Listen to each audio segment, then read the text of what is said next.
Tout de suite. Monsieur Raffarin est centriste, il est sénateur, il fut le patron de l'UDF de Giscard, il exerça comme Premier ministre sous Chirac. Il ronronne, mais il griffe aussi, comme un chat, surtout depuis que Larcher l'a coiffé d'une courte moustache à la présidence du Sénat. Alors sera-t-il l'homme qui maintiendra le centre à portée de l'UMP ou rêve-t-il de recréer l'UDF version 2012? A tout de suite dans C'est Politique, le magazine politique de France 5, avec notre invité Jean-Pierre Raffarin.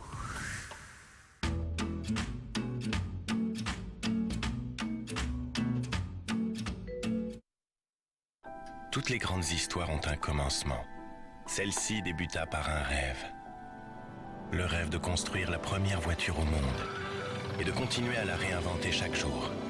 Le rêve de soulever les foules à travers le monde lors des plus grandes victoires sportives et de les faire rêver avec des designs qu'ils ne pourront jamais oublier. Le rêve de créer des innovations qui pourront sauver des vies et de toujours relever le défi des changements à venir. Monsieur Daimler, vous dormiez. Je rêvais du meilleur. Le meilleur, sinon rien. Et si AXA réinventait l'épargne? Jusqu'à présent, vous n'aviez aucun moyen d'agir sur le rendement de votre épargne. Avec le bonus Euro Plus d'AXA, pour la première fois, vous avez le pouvoir d'augmenter le taux de rémunération de votre assurance vie jusqu'à plus 0,40%. À découvrir dès maintenant avec votre conseiller AXA. AXA, réinventons l'épargne. Mon chéri, une cerise tendre. Comme un cœur qui bat. Dans un chocolat noir, craquant.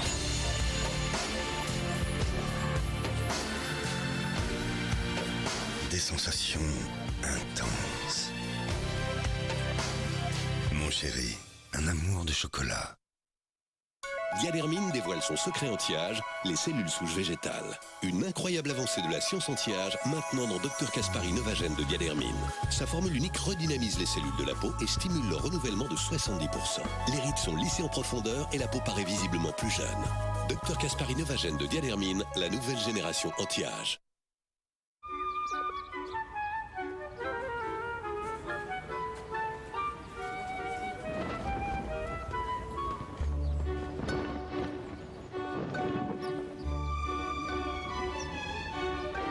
Découvrez un monde d'opportunités avec HSBC, votre banque partout dans le monde.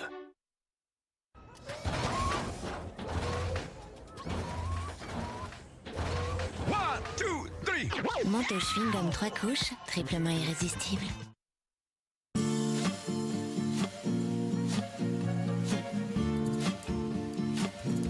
C'est la guerre. Je vais te casser la colonne vertébrale. Alerte rouge. Elle est trop jolie, la dame.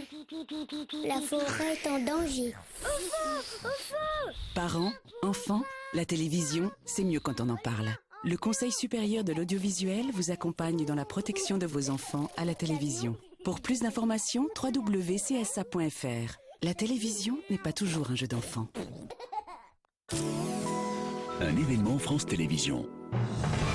Mobilisation générale. Cette année encore, un seul mot d'ordre. Déchaînons les cœurs. Le Téléthon, c'est notre affaire à tous. Les 3 et 4 décembre, rassemblons-nous pour 30 heures de défis, de fêtes et de partage. Avec Mademoiselle Juline, avec les équipes de France Télévisions. Avec Anne Romanoff, marraine exceptionnelle de l'événement, Sophie Davant, Nagui. Et bien sûr, avec vous. Des victoires, ça s'applaudit, on parle de guérison. Et on va faire exploser les compteurs. Les 3 et 4 décembre prochains, rendez-vous sur France 2 et France 3 pour le Téléthon 2010. On a tous raison d'y croire.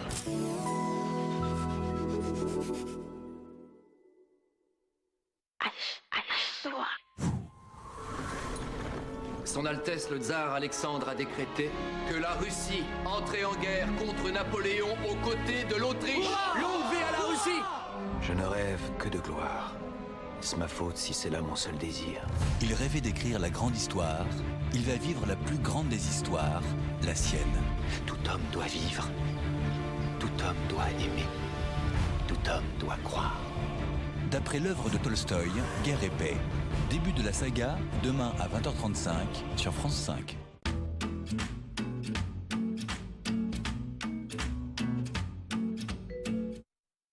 Pour vendre votre bien immobilier, entreparticulier.com. C'est rapide, économique et toujours plus efficace. Entreparticulier.com. Coucou, moi c'est Lucie. Ma maman va prendre ma température. Hop, c'est fait. Exigez Thermofocus de marque verte, l'ultra précision des faisceaux lumineux pour une prise de température sans contact. Fonctionne aussi pour le bain et le biberon. Marque verte, créée par des pharmaciens pour rendre le bien-être accessible à tous.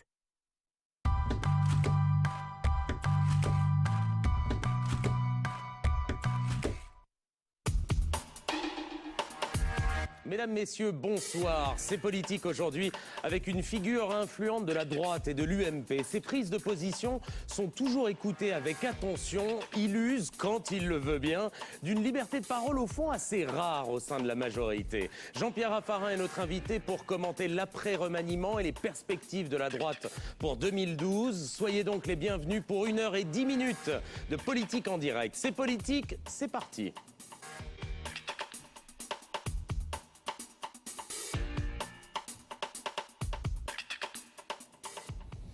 Bonsoir Jean-Pierre Raffarin.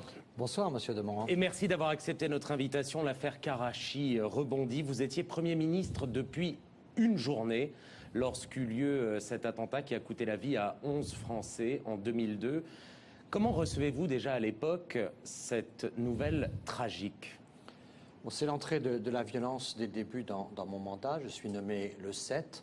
Je pars à Poitiers le 8 pour y démissionner de ma présidence du Conseil régional.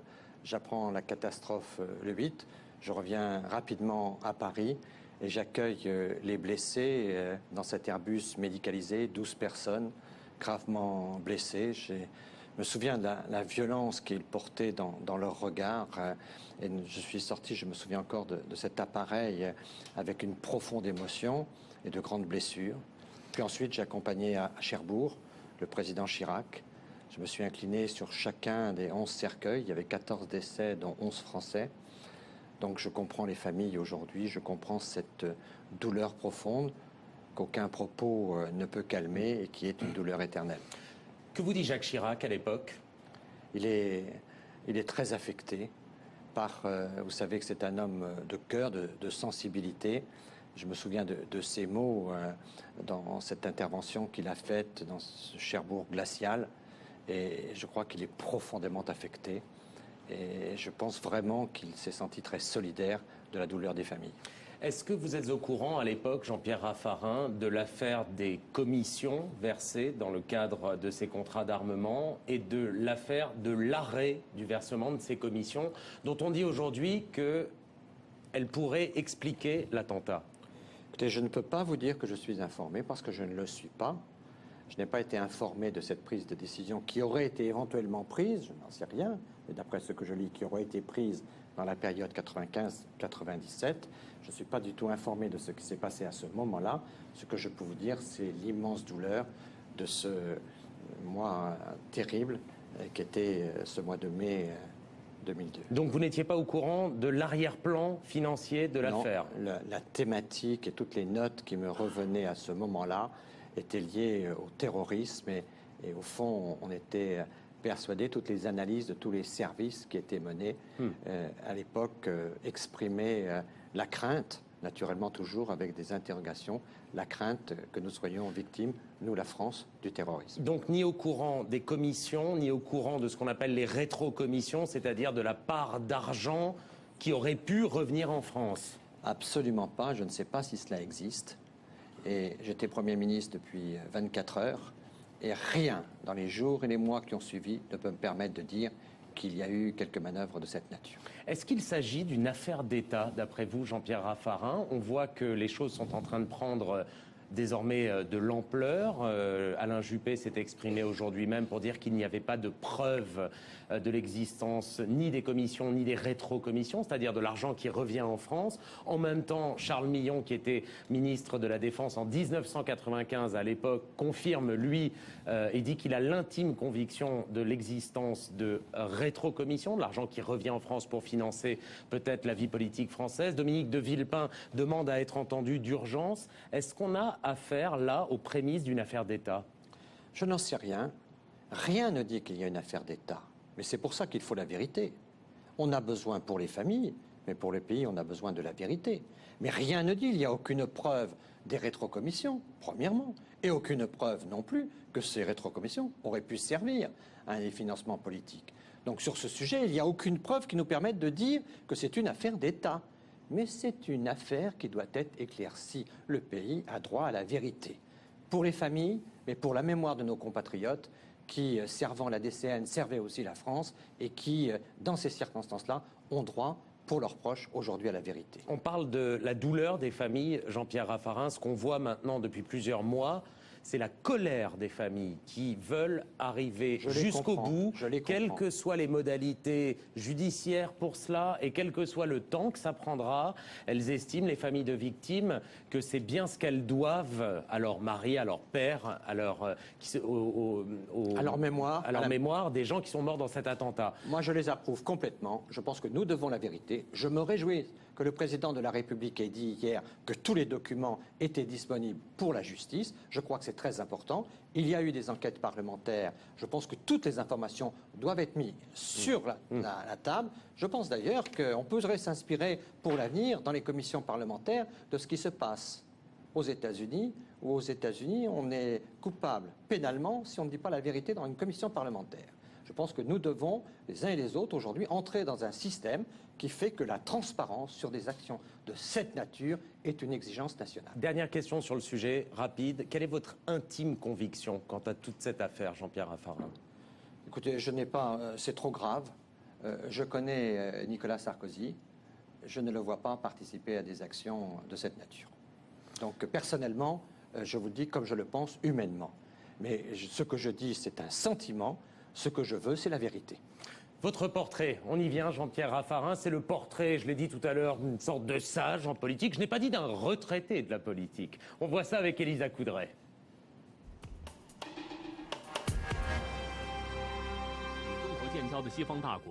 Raffarin le mandarin, dans le journal de 20h à Pékin. C'était en 2008. La France, la Chine, fâchées pour une affaire de droits de l'homme et de flamme olympique. Pour JPR, mission, réconciliation. Quel est votre point de vue personnel? Moi, je serai le 8 août à Pékin. Je serai pour la cérémonie d'ouverture. Moi, je crois au dialogue. Je crois à la diplomatie.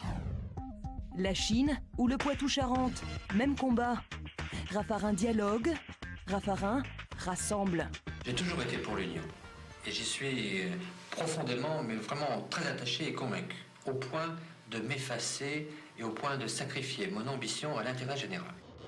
Ou l'art de ne jamais prendre part au conflit. Raffarin, le diplomate, passera de Giscard à Chirac, l'ennemi juré, sans complexe et sans reproche. Nous voyons dans votre personnalité les traits qui nous font voir en vous, si je puis dire, un Pompidou Poitevin. Et le consensus paye. JPR sera propulsé en 2002, Premier ministre.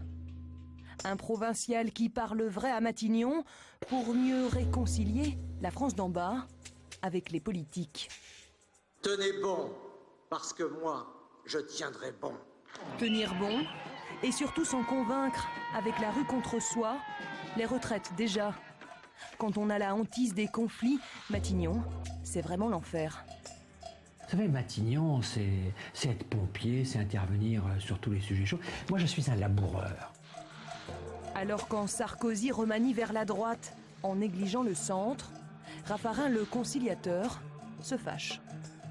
La méthode a été un peu brutale, le résultat est un peu bancal, et donc hier, finalement, le centre a émergé, rassemblant tous ceux qui estiment que ça manque de diversité dans la majorité.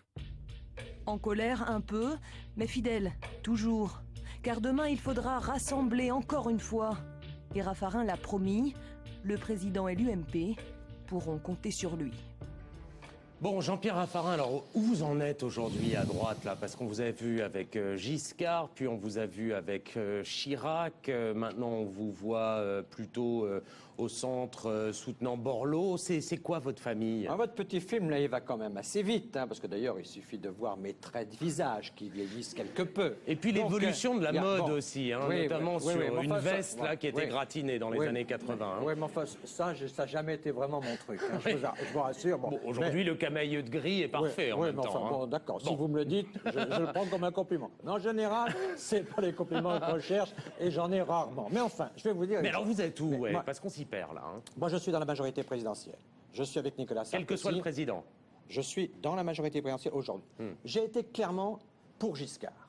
Et c'est vrai que j'ai eu des tensions fortes avec Chirac. Mais c'est vrai qu'à partir du 1993-95, je me suis séparé d'une partie de mes amis qui soutenaient Édouard Balladur. Et avec Giscard, nous avons soutenu Chirac. Donc je suis passé de Giscard à Chirac en 95 avec la confiance de Giscard. Car Giscard a fait en partie l'élection de Chirac en 95. C'est assez extraordinaire que ces deux personnages politiques exceptionnels se sont bagarrés beaucoup, oui, se haïssaient, mais se sont quand même entendus l'un et l'autre à chaque fois qu'il y en a eu un qui a besoin de la victoire. Giscard gagne grâce à Chirac en 74 et Chirac gagne en 95 grâce à Giscard et quelques Giscards. Et c'est grâce à vous si les deux politiques se sont bien entendus à nouveau, les deux grands fauves, là. J'ai essayé toujours de faire en sorte qu'ils peuvent se comprendre. Donc il y a eu des moments de compréhension, puis il y a des moments de tension. Aujourd'hui, avec Nicolas Sarkozy, je suis dans une majorité, mais oui, parce que j'aime Nicolas. C'est pas l'amour fou, quoi. C'est-à-dire que la méthode, c'est pas mon tempérament. Il est d'origine de France, je suis provincial, il vient du RPR, je viens de l'UDF, il est plutôt sec et ramassé, moi je suis plutôt rond et développé. Bon, au fond, on n'est pas de la même nature. À quoi tiennent les différences politiques? Je le respecte, il a une volonté, je le respecte. Je vais vous dire ce que je pense être ses points forts et les points de risque pour l'avenir. Donc je le respecte. Je suis dans sa majorité et je pense que la France a besoin de lui pour gagner en 2012. Mais je lui dis... Écoute-nous un peu, parle un peu avec nous. Donc ça, c'est déjà l'un de ses points faibles, c'est qu'il n'écoute pas. Non, c'est qu'il sait, là en l'occurrence sur le gouvernement, il parle des libéraux, mais il n'y a pas de libéraux. Gérard Longuet le dit clairement dans le Figaro Magazine cette semaine. Donc je pense que le centre a besoin de faire partie de la diversité. On va y venir, hein, au centre, en longueur et en détail, Jean-Pierre Raffarin. Donc, vous êtes majorité présidentielle aujourd'hui. Un ami nuancé.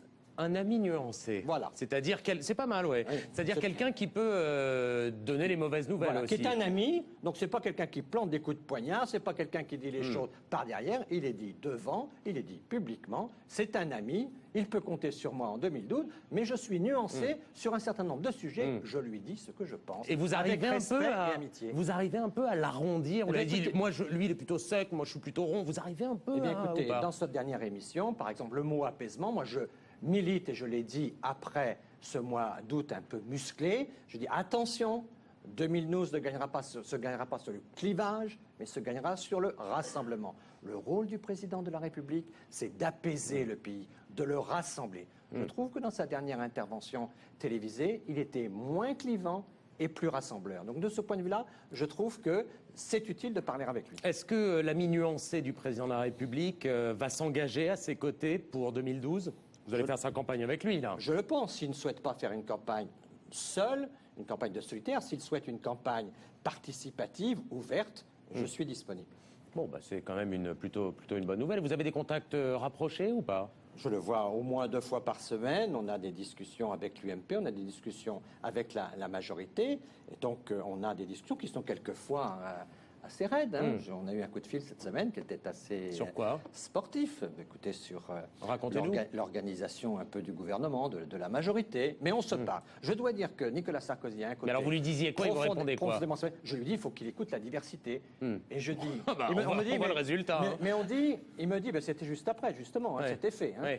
Donc, oui, mais j'avais pas Ah parlé. bah, il fallait lui parler plus tôt. Hein. Bah oui, mais j'ai essayé. Hein. Mais bon. Et il dit oh non, pas la minuancer là, on n'a pas le temps. En l'occurrence, on dit il y a les composantes fondatrices de l'UMP n'existent pas. Et je lui réponds, c'est vrai que ça n'existe plus comme ça existait les libéraux, les gaullistes. C'est vrai que nous sommes très métissés, les centristes. Mais quand on n'est pas respecté, on refait exister ces nuances, ces courants. Et moi, je pense que dans l'organisation gouvernementale telle qu'elle a été prévue, Jean-Louis Borloo a été un peu malmené. Et là, il vous dit quoi à ce moment-là? Bon, Jean-Pierre, je t'aime bien, mais... Oui, il dit qu'on aurait dû en parler. Gérard Longuet, président du plus grand groupe de la deuxième assemblée, groupe UMP, apprend à 18h50 qu'il n'est pas au gouvernement et n'est pas au courant sur les sénateurs qui entrent et ceux qui sortent du gouvernement. Je pense que tout ça, ça mérite un peu d'équilibre, de discussion. Donc ce que je crois, c'est qu'il faut le dire pour que ça change. Et si je ne le dis pas, si tout le monde est aligné, si c'est l'UMP caporalisé, à ce moment-là, le président, c'est lui qui est victime des mauvais sentiments de l'opinion. Et quand je vois que nos paroles aux uns et aux autres le conduisent à faire une émission pédagogique, rassembleuse, apaisée, je me dis, finalement, on sert à quelque chose. On va y revenir. Et revenir déjà à l'émission de mardi dernier. Le président de la République s'exprimait sur TF1, sur France 2, sur Canal+. Retour sur ce qu'il a dit de son Premier ministre. François Fillon, Marc-Antoine de Porret. Et si j'ai demandé à François Fillon de continuer, c'est parce que j'ai une grande confiance en lui.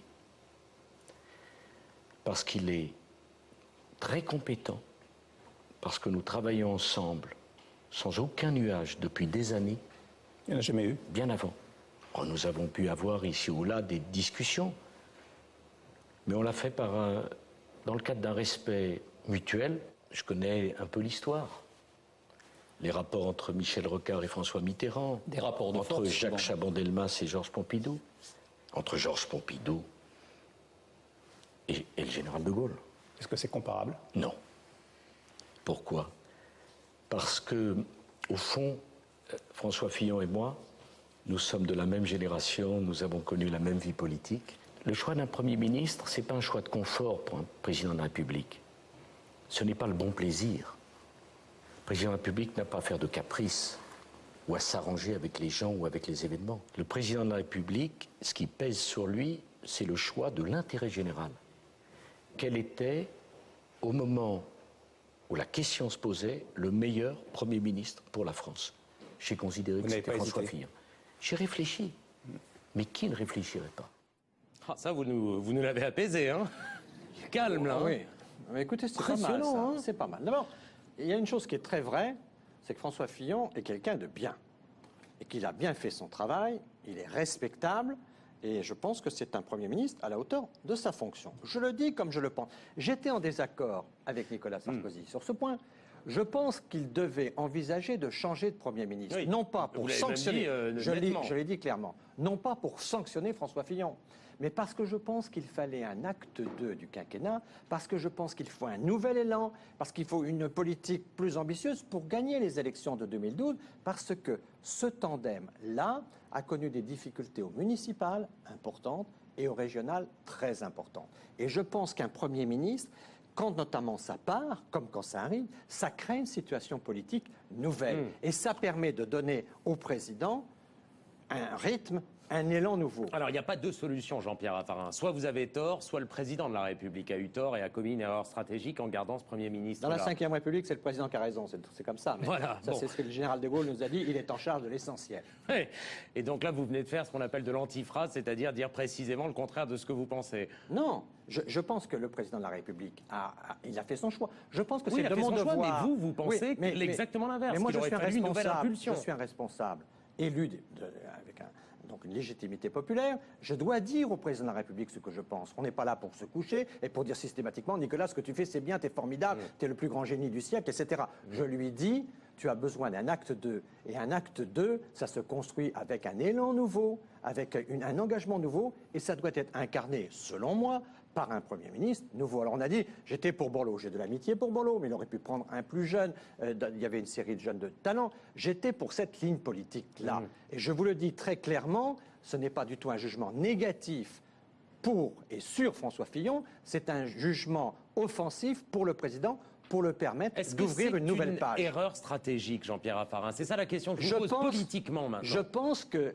je vous répondrai, parce que c'est l'avenir qui le dira. Bah, évidemment. Pour Giscard, le fait de ne pas changer Barre a été une erreur stratégique. Donc je vous donne un exemple historique. Le fait de ne pas changer Barre a fait en sorte que le président s'est trouvé dans une logique de continuité et que les élections, ça se gagne sur le changement.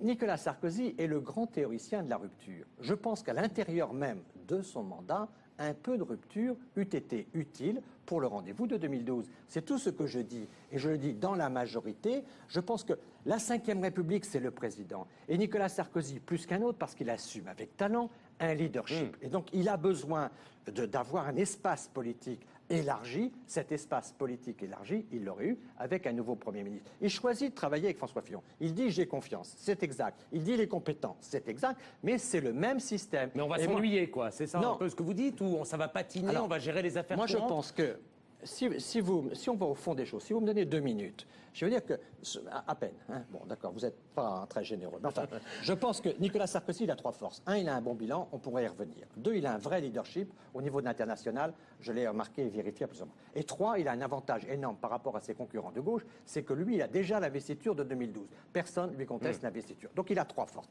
Il a trois risques importants. Le premier, c'est ce déséquilibre institutionnel. Parce qu'aujourd'hui, on vit la Ve République à l'envers. C'est le président qui est exposé, c'est le Premier ministre qui est protégé. Le Premier ministre, finalement, se trouve confortablement dans les sondages, profiter de sa relative non-exposition, et le président, lui, est exposé. Est-ce que Nicolas Sarkozy peut changer ?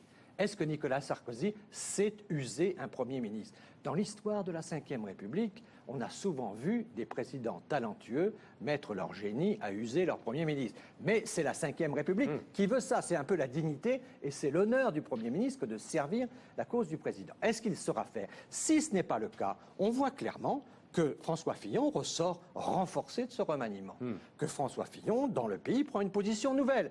Et moi, je pense qu'il faut être vigilant, car dans la majorité aujourd'hui, il faut rester bien rassemblé. Et donc, je pense que nous sommes là dans un déséquilibre institutionnel. J'avais, il y a déjà quelques mois, averti en parlant d'impasse institutionnelle. Moi, je crois qu'il faut revenir à une pratique de la Ve République qui fait que le Premier ministre est là pour protéger le président. Alors, décryptons vos propos. Ça veut dire que Nicolas Sarkozy... C'est si compliqué que ça non, dans les conséquences, enfin, il y a des choses à en tirer. Ça veut dire que Nicolas Sarkozy est en train de créer une propre concurrence à ses côtés, à l'intérieur de son propre camp, donc avec François Fillon.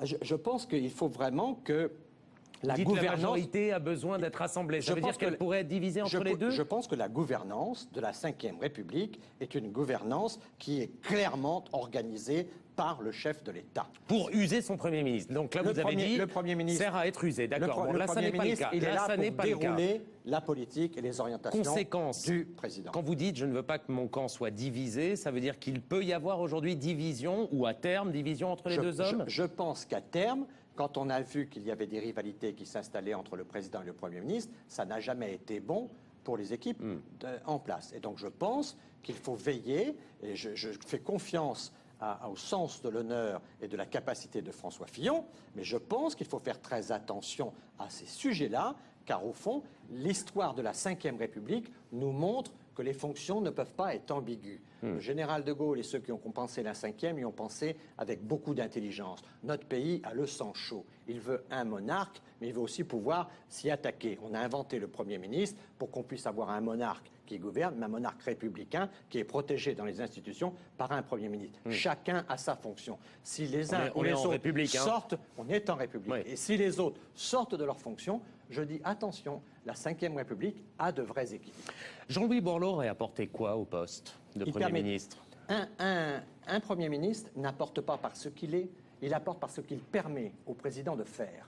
C'est le président qui est le pilote, le Premier ministre. Alors il aurait permis quoi ? Je pense qu'il pouvait permettre au président de la République d'engager un combat.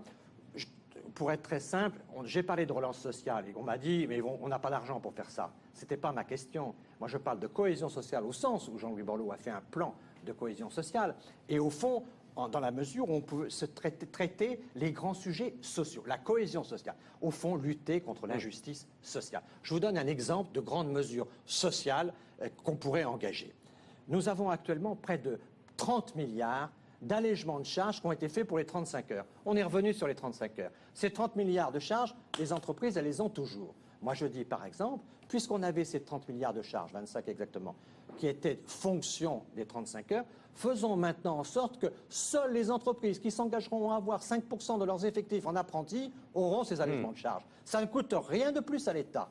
Mais ça développe l'apprentissage, c'est-à-dire l'alternance, c'est-à-dire l'insertion professionnelle des jeunes.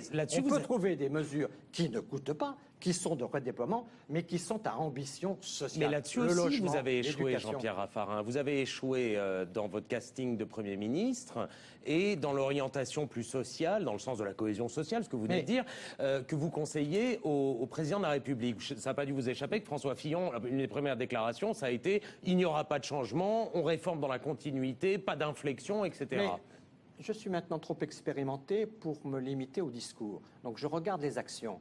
Je pense que François Fillon, dans son programme, va dans ce sens-là. Il a bien compris qu'on avait besoin, sur le logement, sur l'éducation, de faire en sorte que le social soit finalement cette cohésion républicaine dont le pays a besoin.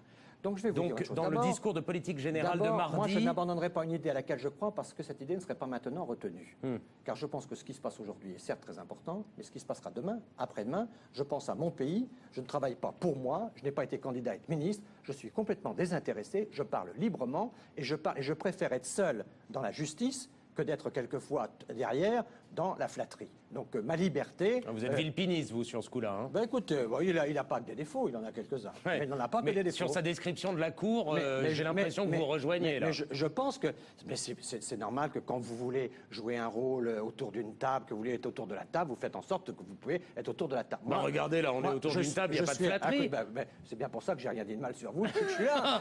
C'est plus prudent. Mais voilà, mais si je vais à d'autres tables, je serai obligé d'être aussi prudent. Donc, de ce point de vue-là... Donc vous n'abandonnerez pas l'idée qu'il faut que la fin du quinquennat soit beaucoup plus sociale. Moi, je pense qu'il faut vraiment répondre à la question de la déchirure sociale de notre pays. Je pense que l'injustice sociale est une injustice que les Français ne peuvent pas supporter. Et si la majorité ne redevient pas crédible sur ce sujet, elle n'a aucune chance de gagner 2012. Moi, je veux gagner 2012. Je pense que c'est Nicolas Sarkozy qui va gagner. Mais non d'un chien qu'on me laisse libre de dire quel est le chemin. Je pense qu'il faut infléchir la trajectoire. Je pense que cette trajectoire peut être infléchie. Mais naturellement, quand Nicolas Sarkozy me dit « je prends une autre voie », je respecte cette voie. J'aurais aimé qu'il y ait un candidat du centre au premier tour. Il me dit « je ne veux pas de candidat du centre, de la majorité, un seul candidat ».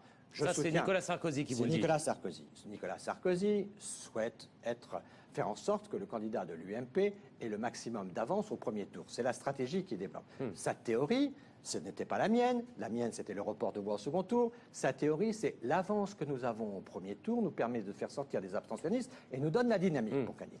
Donc si je choisis Nicolas Sarkozy, je ne vais pas choisir Nicolas Sarkozy et lui suggérer une stratégie qui n'est pas la sienne. Donc j'accepte la sienne et quand on me dit faut-il un candidat du centre, je dis je choisis Nicolas Sarkozy, donc je choisis sa stratégie, donc pas de candidat du centre. Donc je suis capable de pouvoir accepter la position de Nicolas Sarkozy. Mais après discussion et après qu'il écoutait. C'est ça la sincérité de la politique, c'est de dire ce à quoi on croit. Bon, en tout cas, les grands perdants du remaniement sont les centristes. Tout le monde l'a dit. Que va-t-il désormais se passer pour eux? On revoit ça avec Sarah Sisman et Nicolas Baillargeau. Il y a quelques minutes, il était encore ministre. À peine débarqué du gouvernement, Hervé Morin est déjà au travail avec les cadres de son parti. Bien, j'espère que vous allez bien, aussi bien que moi. Et je vous le dis en tant qu'ancien ministre de la Défense. Son ambition désormais, reconstruire sa famille politique éparpillée depuis 2007. Ça va, mais ça me fait plaisir de te voir, toi. Mais il n'est pas le seul à vouloir conquérir le centre. Jean-Louis Borloo, le déçu de Matignon, a préféré claquer la porte. Dès lundi soir, il rassemblait une soixantaine de ses amis politiques. Centristes de l'UMP, radicaux, anciens bayrouistes du nouveau centre et même des ministres déchus du gouvernement. Il y a eu de la déception après ce remaniement chez Centre. Mais non, c'est chez vous qu'il y a des fantasmes, des choses comme ça. Chez nous, on est très zen. Il n'y a pas d'amertume. Aucune amertume. Pourtant, les centristes se sentent bien les sacrifiés du remaniement. Pour peser en 2012, il confie à Jean-Louis Borloo la coordination d'un nouveau pôle centriste. Pas pour être une force d'opposition, promettent-ils. Donc ce sera une force de proposition. Voilà, en cœur, Laurent. Voilà. Ce qu'on souhaite, c'est rétablir un équilibre dans la majorité et le garantir. Voilà, c'est tout. Un joli projet d'union, mais déjà les premiers sujets de discorde. Est-ce que le Parti radical restera ou pas dans l'UMP? Ça, c'est une question que nous avons à répondre au sein du Parti radical, que nous discuterons dans les semaines qui viennent. Et la question derrière, c'est évidemment celle qui est posée à Jean-Louis Borloo aujourd'hui. Est-ce que pour cette diversité dans la majorité présidentielle, est-ce qu'il faut une candidature à la présidentielle? Est-ce qu'il souhaite être candidat? Pour l'instant, c'est le temps du gouvernement et de sa présentation. Merci. La bataille du centre est engagée, les grandes manœuvres commencent. Les deux rivaux se retrouvent le lendemain dans ce restaurant parisien, en toute discrétion pour tenter de s'entendre. Le contact était très bon entre eux. Je crois qu'ils sont convenus d'ailleurs de se rapprocher et de rapprocher nos familles politiques. En tout cas, il est évident qu'on ne peut pas travailler au rassemblement des centristes tout en restant au sein de l'UMP. Ça me paraît évident, mais je crois que d'ailleurs c'est évident à l'esprit de tout le monde. Pas si évident pour Nicolas Sarkozy. La fronde des centristes pourrait lui coûter cher en 2012. Alors, il y a quelques jours, il recevait son ancien ministre à l'Élysée. Manière de soigner celui qui, à l'avenir, pourrait bien lui être utile. Lui n'a pas encore été reçu à l'Élysée, mais il a déjà endossé les habits du candidat à la présidentielle. En visite dans un collège privé musulman à Aubervilliers, il détaille sa vision pour la France, comme un début de campagne. La France héritière de l'immigration, c'est une chance. Donc je veux porter un message positif et non pas un message simplement stigmatisant et négatif. Est-ce que ce sera dans votre futur programme? Oui, c'est clair que ça sera dans mon programme. Comme Jacques Chirac l'avait fait en 1995, Hervé Morin part à la rencontre des Français, plus déterminé que jamais. Bon, le centre se rebiffe, hein, c'est l'une des conséquences de ce remaniement. Jean-Pierre Raffarin, on les sent quand même assez motivés les uns et les autres. Là. D'abord, quand vous dites une conséquence du gouvernement, je crois que vous avez raison. C'est-à-dire, quand le centre est bien traité, il n'est pas dans cette situation un peu explosive. Donc c'est vraiment qu'il y a eu maladresse. Il faut quand même reconnaître ça pour pas que ça arrive une deuxième fois. C'est pas pour accuser, c'est pour dire qu'en fond, c'est au fond un gouvernement qui a été prévu depuis longtemps, mais qui a quand même été fait vite, et qui finalement a oublié un peu une de ses composantes. Donc c'est normal que les gens cherchent à se rassembler. Ça peut être une machine à perdre, ça, ou pas, pour 2012? Non, je ne crois pas. Parce que, vous savez, les électeurs qui votent Nicolas Sarkozy, ils sont très divers. Vous avez naturellement un gros paquet UMP, et puis vous avez beaucoup de gens. Et puis dans l'Est de la France, c'est pas comme dans l'Ouest de la France. Et puis on a des sensibilités territoriales, politiques. Donc, vous savez, une majorité, ça a le visage de la France, c'est le visage de la diversité. Et donc, ce qu'il faut, c'est certaines règles. Donc, il faut pouvoir appartenir à une vraie majorité. C'est pour ça que moi, je suis favorable à ce que l'UMP soit dans la diversité. Je préfère une UMP dans laquelle le centre se sente bien à l'aise. C'est pour ça que j'ai apprécié que Jean-François Copé choisisse tout de suite 2 secrétaires généraux adjoints, l'un qui vient du centre, l'autre qui vient des libéraux. C'est pour calmer un peu les ardeurs, là. Hein. C'est une stratégie. Je fais confiance à Jean-François Copé pour que ce trio de diversité existe partout. Nous allons réunir ensemble le Conseil national. Je vous l'annonce, ça va avoir lieu le 11 décembre. Et ce 11 décembre-là, nous mettrons en place le Parlement du parti, et le Parlement du parti, nous organiserons l'expression de sa diversité, de manière à ce qu'on puisse bien être dans l'UMP, quelqu'un qui vient de la famille gaulliste ou quelqu'un qui vient de la famille centriste, mais qui se sente bien dans l'UMP. Mais ça veut dire qu'il pèse du même poids au sein de l'UMP que l'ex-RPR ? Qui pèse le poids de ses idées, qu'il y a un moment ou un autre dans notre histoire qu'un courant soit plus fort. Ce n'est pas illégitime, nous sommes des démocrates, mais il y a des sensibilités qui existent. Et ce n'est pas parce qu'à un moment, le centre ne va peser que 5, 10 ou 15% qu'il est forcément le plus fort, mais il ne faut jamais oublier qu'il est indispensable à la victoire. Et qu'est-ce qui vous distingue, vous, ex-UDF, de l'UMP d'aujourd'hui? Où portent les vrais clivages? Où sont les vrais clivages? Je pense qu'ils sont d'abord dans les attitudes et les comportements. C'est-à-dire qu'en effet, les ex-UDF ont un tempérament de dialogue, de concertation. C'est au fond un discours qui cherche à être très rassembleur. Nous pensons que gouverner la France, c'est la rassembler. Et très souvent, dans d'autres tendances, c'est l'idée du clivage. Par exemple, on a entendu au mois d'août des gens qui disaient qu'après le discours de Nicolas Sarkozy à Grenoble, qu'il fallait prendre ce thème-là, l'instrumentaliser pour cliver, pour mobiliser la droite, pour faire en sorte que la droite se sente mobilisée et puisse l'emporter sur la gauche. Moi, le clivage, ce n'est pas ma gouvernance, celle que je recommande. Je comprends qu'elle existe, elle peut exister. Je suis d'accord avec le discours de Grenoble, tout le discours de Grenoble, rien que le discours de Grenoble, mais je ne suis pas d'accord avec l'instrumentalisation après qui fait qu'on veut cliver, séparer les Français. Pour moi, gouverner, c'est rassembler. Mais pourquoi ne pas recréer l'UDF, quel que soit son nom ? Pourquoi est-ce que vous ne reprendriez pas, vous, centristes, votre liberté pour exister pleinement à l'intérieur du paysage politique? Parce qu'il y a toujours le risque du Front National dans le pays. Et que le problème, c'est la qualification au second tour. Et qu'à force de se disperser, on arrive à la situation de Lionel Jospin, qui finalement a Mme Taubira, a M. X ou Mme Y, et que finalement il n'est pas au second tour, et on se retrouve avec M. Le Pen au second tour. Donc je pense que la mission de l'UMP, c'est de qualifier notre candidat pour le second tour. Mais ce n'est pas parce que nous rassemblons qu'il faut que le candidat considère que nous soyons monolithiques. Non, il faut se rassembler pour placer notre candidat au second tour et éviter un risque Le Pen. C'est quand même un élément très important, mais à condition qu'on ne considère pas que cette armée ainsi rassemblée, elle est caporalisée. Non. Et de ce point de vue-là, très franchement, j'insiste là-dessus, moi j'ai confiance en Copé. Hein. Et je veux dire qu'il peut compter sur moi, je lui ai dit, je l'ai encore eu au téléphone il n'y a pas longtemps, je pense qu'il peut faire cette ouverture. Il est de cette génération qui... Vous êtes toujours vice-président de l'UMP? Je suis premier vice-président du Conseil national. Parce que l'UMP n'a pas de président. Ah oui, c'est vrai, c'est le président de l'UMP.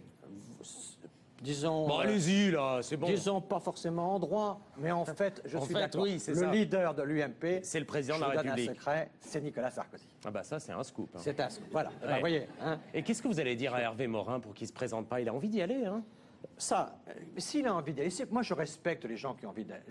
Non mais vous pouvez pas tenir toutes les contradictions en disant que vous respectez tout. Non, écoutez, je vous dis que je respecte les gens, mais que je sais choisir. Oui, donc. Ça, oui, mais enfin il y a des gens qui choisissent sans respecter. Hein. Moi je respecte. Hein. Vous faites allusion à qui? Non mais on peut très bien choisir les uns et respecter aussi. Bon. Donc moi je dis à Jean-Louis Morin, Hervé Morin, Jean-Louis Borloo et Hervé Morin, parce qu'ils sont tous les deux candidates, mais puisqu'ils déjeunent ensemble, peut-être qu'ils vont nous faire une candidature commune.